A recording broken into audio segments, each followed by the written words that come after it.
Hello, so today I'm going to be reading The Girl Who Loved Wild Horses by Paul Goble. Some nice artwork there.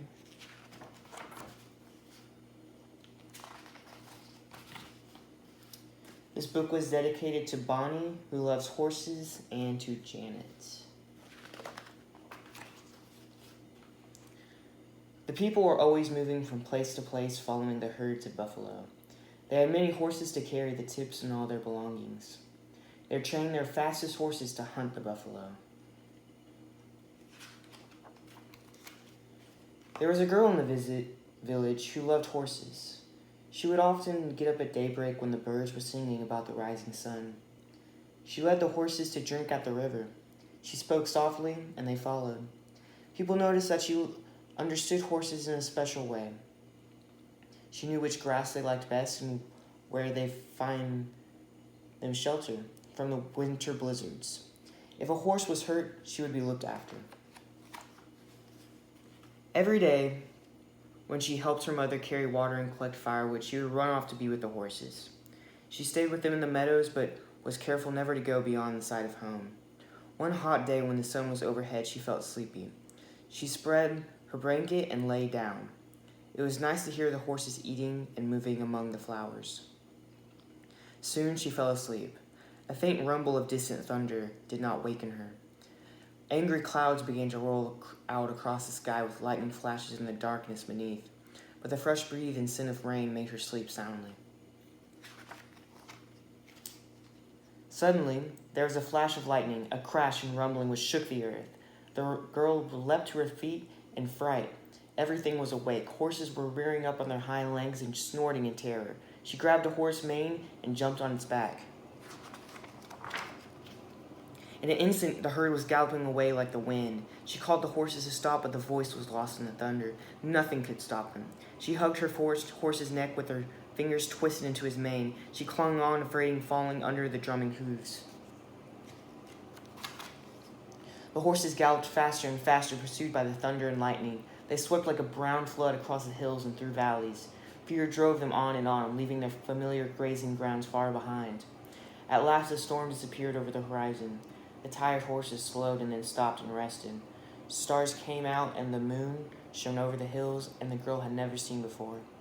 She knew they were lost. It's not good. Next morning she was awakened by a loud neighing. A beautiful spotted stallion was prancing to and fro in front of her, stamping his hooves and shaking his mane. He was strong and proud, and more handsome than any horse she had ever dreamed of. He told her that he was the leader of all the wild horses who roamed the hills. He welcomed her to live with him. She was glad, and all her horses lifted their heads and neighed joyfully, happy to be free with the wild horses. The people searched everywhere for the girl and vanished horses. They were nowhere to be found. But a year later, 2 hunters rode into the hills where the wild horses lived. When they climbed a hill and looked over the top of they saw the wild horses led by a beautiful spotted stallion. Beside him rode the girl leading a colt. They called out to her. She waved back, but the stallion quickly drove her away with all its horses. The hunters galloped home and told what they had seen. The men mounted their fastest horses and set out at once. It was a long chase. The stallion defended the girl and the colts. They circled round and round till that the riders could not get near. They tried to catch him with ropes, but he dodged them. He had no fear. His eyes shone like cold stars. He snorted, and his hooves struck fast as lightning. The riders admired his courage. He might never have had the girl, except the horse stumbled and she fell. She was glad to see her parents, and they thought she would be happy to be home again. But they soon saw she was sad and missed the colt and the wild horses. Each night, as the sun went down, people would hear the stallion neighing sadly from the hilltop above the village, calling for her to come back. The days passed. Her parents knew the girl was lonely. She became ill, and the doctors would do nothing to help her. They asked what would make her well again. "I love to run with the wild horses," she answered. "They are my relatives. If you let me go back to them, I shall be happy for everyone." Her parents loved her and agreed so that she could go back and live with the wild horses. They gave her a beautiful dress and the best horse in this village to ride. The spotted stallion led his wild horses down from the hills. The people gave them fine things to wear, colorful blankets and decorated saddles. They painted designs on their body and tied eagle feathers and ribbons in their manes and tails. In return, the girl gave the colt to her parents. Everyone was joyful. Once again, the girl rode happily beside the spotted stallion. They were proud and happy together. But she did not forget her people. Each year she would come back, and she always brought her parents a colt. Then one year she did not return and was never seen again.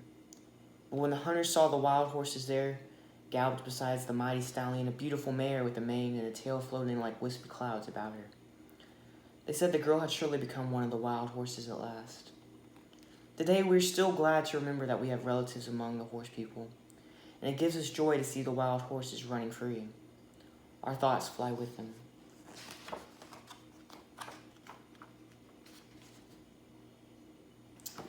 A Navajo song about the horse. My horse has a foot like a striped agate. His fetlock is like a fine eagle's plume. His legs are like quick lightning. My horse's body is an eagle-plumed arrow. His horse has a tail like a trailing black cloud. His mane is made of short rainbows. My horse's ears are made of brown corn. My horse's eyes are made of big stars. My horse's teeth are made of a white shell. The long rainbow in his mouth for a bridle, and with it I guide him. Black elk. And Sioux had a dream of which he heard a stallion sing a song. My horses, prancing they are coming. My horses, neighing they are coming. Prancing they are coming. All over the universe they come. They will dance. May you behold them. A horse nation, they will dance. May you behold them. Thank you.